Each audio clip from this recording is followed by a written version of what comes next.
O Santa Cruz deve 222 milhões, galera. 222 milhões.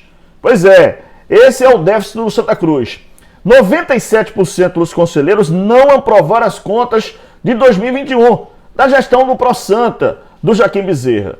E olha um detalhe interessante, desse total, 29 milhões, galera, é de débito para ser pago imediatamente. Ou seja, a equipe do Santa Cruz tem que resolver urgente essa pendência de 29 milhões 200 mil reais. Isso é um débito circulante, galera, ou seja, tem que pagar de imediato. A bronca no Santa Cruz só aumenta. E só para vocês terem uma noção e uma ideia em relação à questão do débito que existia antes, por exemplo, no ano de 2000, era um déficit com subtração de todas as receitas, um valor de 5 milhões e 600. E o Santa disputou, inclusive, para subir, galera. Vocês lembram, né? E o detalhe é que em 2020, isso foi 2019, e em 2020 aumentou, jogando uma divisão inferior com a bronca de 8 milhões. Quer dizer, se o déficit foi de 5 milhões e 600 no ano, no outro passou para 8 milhões e 700 mil.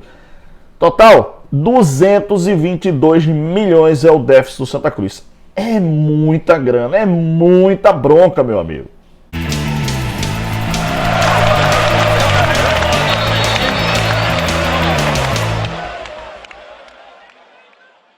Santa Cruz vive a expectativa da CBF confirmar as datas para a realização da pré-Copa do Nordeste, se vai ser de imediato ou se vai ser em janeiro, né? É bom a gente aguardar. Essa sexta-feira a CBF deve anunciar então essas datas. Chega no vídeo dando um like, um joinha, um gostei. Obrigado de antemão. Por favor, hein? Deixe seu comentário aqui embaixo, a sua opinião sobre esse débito gigantesco do Santa Cruz. Faz uma coisa, né? Copia aqui o link aqui embaixo, espalha nas suas redes sociais aí. Isso dá moral pra gente. E faça parte também do nosso clube de membros aqui, tá certo, galera? Olha, a reunião do Conselho Deliberativo reprovou as contas da gestão de 2021, 2020 e 2021 do ex-presidente Joaquim Bezerra. E ele pode ser punido, inclusive, pelo clube, né? Pode ficar inelegível por 10 anos. Isso vai depender do atual presidente, Antônio Luiz Neto. O Conselho vai comunicar o Antônio Luiz Neto vai comunicar, então, ao ex-presidente. Mas, olha, antes de falar desse débito e dessa conta gigantesca que não acaba nunca, né, dos nossos clubes, e é por isso que a gente está onde está, monta a câmera do seu celular aqui para a Bet Nacional, isso, a Bet dos Brasileiros, entra lá no site, aí você entra com o código RNTV, que é o código da gente, você dá moral, é código pé quente também. E aí tem campinhos com estatísticas e tem tecnologia para parar a aposta, as melhores cotações do Brasil. Então, Bet Nacional, a Bet dos Brasileiros, a Bet patrocina o esporte, o Santa e o Náutico, galera. Vamos lá, o assunto do momento é essa questão do balanço do Santa Cruz, que foi apresentado ao Conselho Deliberativo, infelizmente, né? Assustou todo mundo e quando eu vi me assustei. 222 milhões é o passivo do Santa Cruz. Quer dizer, inclusive foi colocado para o Conselho e 97%, né, do Conselho votou pela reprovação. Ou seja, claro, né, ninguém esperava um débito desse tamanho. Mas, entrando em detalhes mais precisamente, torcedor, é bom a gente passar aqui para vocês, porque o valor passivo antes desse balanço era de 218 milhões. Aí, no exercício de 2020, aumentou para 222 milhões e 785 mil. Meu amigo, é dinheiro demais, hein? É muito dinheiro, é muito dinheiro. E aí foi o seguinte, dos quais esse débito aí de 222 milhões, dos quais 29 milhões, né, 29 milhões são circulantes, portanto são imediatos, tá? E o restante, 193 milhões, são a prazo, né? São débitos que você não são circulantes, a verdade é essa, que não são de imediato, mas esses 29 milhões são de imediato, quer dizer que tem que resolver a pendência desses 9 milhões urgentemente. Então esse balanço aponta um prejuízo de 27 milhões e um passivo de 218 milhões, esse de 2020. Mas um detalhe interessante, galera, é que eu preciso passar isso para vocês aqui, porque Se no ano de 2020, de 2019, desculpa, o débito foi de 5,6 milhões em 2020 desculpa, esse é de 2020, tá? 5,6 milhões de 2020 para 8,7 milhões em 2021. Quer dizer, o que o Santa Cruz fez em 2021 para gastar tanto? O que o Santa Cruz fez para levantar esse débito nesse valor?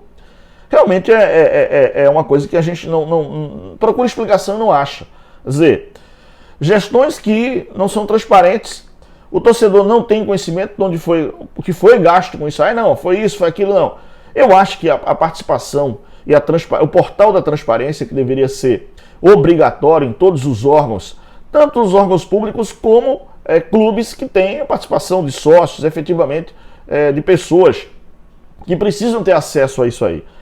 Porque a gente sabe o número de jogadores que o Santa Cruz contratou em 2020, 2021 e 2022.